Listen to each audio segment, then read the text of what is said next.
warahmatullahi wabarakatuh. Hello everybody, welcome back to our Prakarya class with me, Ma'am Sarah. To continue our lesson, please check this out.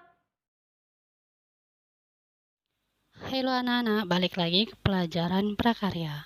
Oke, hari ini kita akan masuk materi tentang TIK. Apa sih itu TIK? TIK adalah teknologi informasi dan komunikasi. Oke, tidak usah berlama-lama, kita lanjut saja. Nah, yang akan kita pelajari adalah bentuk-bentuk komunikasi, komunikasi verbal, komunikasi non-verbal, komunikasi elektronik. Ya, di sini ada informasi adalah suatu komponen-komponen data yang saling terkait dan telah diproses secara kompleks. Nah, jadi komunikasi adalah suatu proses penyampaian informasi berupa pesan, ide, atau gagasan dari suatu pihak kepada pihak lain agar terjadi saling mempengaruhi di antara keduanya. Nah, suatu media yang digunakan untuk mendapatkan atau menyampaikan informasi dan untuk melakukan komunikasi. Nah, berikut nanti akan pelajaran tentang perangkat teknologi informasi dan komunikasi. Teknologi informasi dan komunikasi, tadi ada perangkat teknologi informasi dan komunikasi, terus ada perkembangan peralatan teknologi informasi dan komunikasi, peran teknologi informasi dan komunikasi dalam kehidupan sehari-hari. Nah, di sini ada 3 peralatan komputer. Jadi sebelum masuk komunikasi, informasi dan komunikasi, kita akan pelajari sedikit tentang peralatan komputer. Nah, peralatan komputer itu ada hardware atau perangkat keras, ada software atau perangkat lunak, ada brainware atau kitanya sebagai pengguna. Nah, perangkat keras itu ada hardware tadi ya. Nah, itu ada peranti komputer yang dapat dilihat dan disentuh secara fisik. Peralatan inti dan pendukung itu ada CPU, monitor, mouse, keyboard, stabilizer, atau power supply. Perangkat fisik peralatan inti ada dan pendukungnya. Nah, ada perangkat lunak atau software, merupakan kumpulan beberapa perintah yang dieksekusi oleh mesin komputer dan menjalankan pekerjaannya. Nah, kegunaan software itu secara fisik, program komputer tidak dapat disentuh dan dipegang, digunakan untuk mempermudah pengorganisasian kinerja hardware. Berikut ada pengelompokan software. Pengelompokan software berdasarkan fungsi atau dukungan terhadap hardware. Kalau software itu contohnya adalah seperti sistem operasi, seperti itu ya. Lanjut ada brainware. Nah, brainware istilah dari pemakai komputer atau pengendali komputer. Dibagi menjadi 3 bagian, yaitu operator komputer, orang yang merawat, menghidupkan, dan memasukkan data-data ke dalam komputer. Ada programmer, orang yang memprogram komputer. Ada analisis sistem, orang yang menganalisis suatu perusahaan atau data dengan menggunakan komputer.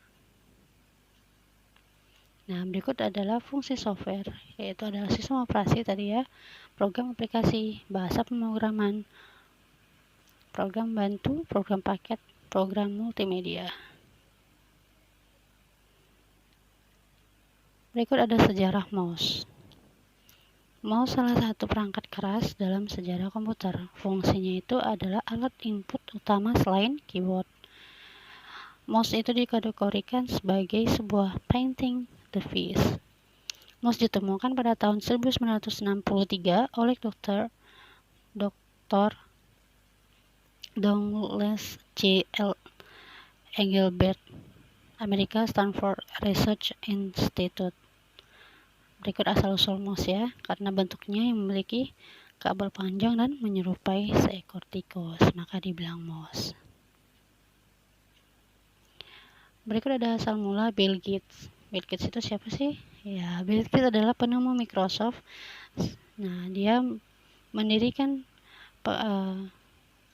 saat dirinya bekerja sama bersama Paul Allen, perusahaan pencipta mini komputer terbaru.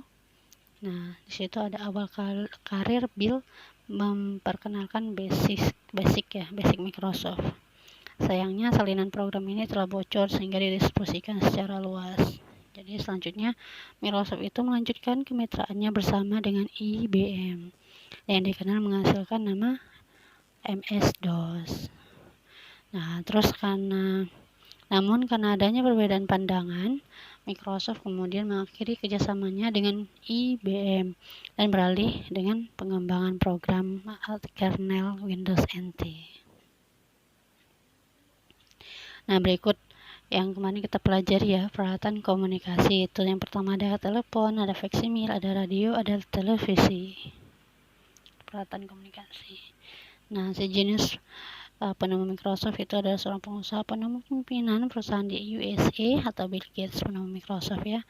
Jadi pada perkembangannya Microsoft ini kemudian menjadi nama perusahaan yang berkembang di bidang program komputer. Nah, berikut tokoh Microsoft.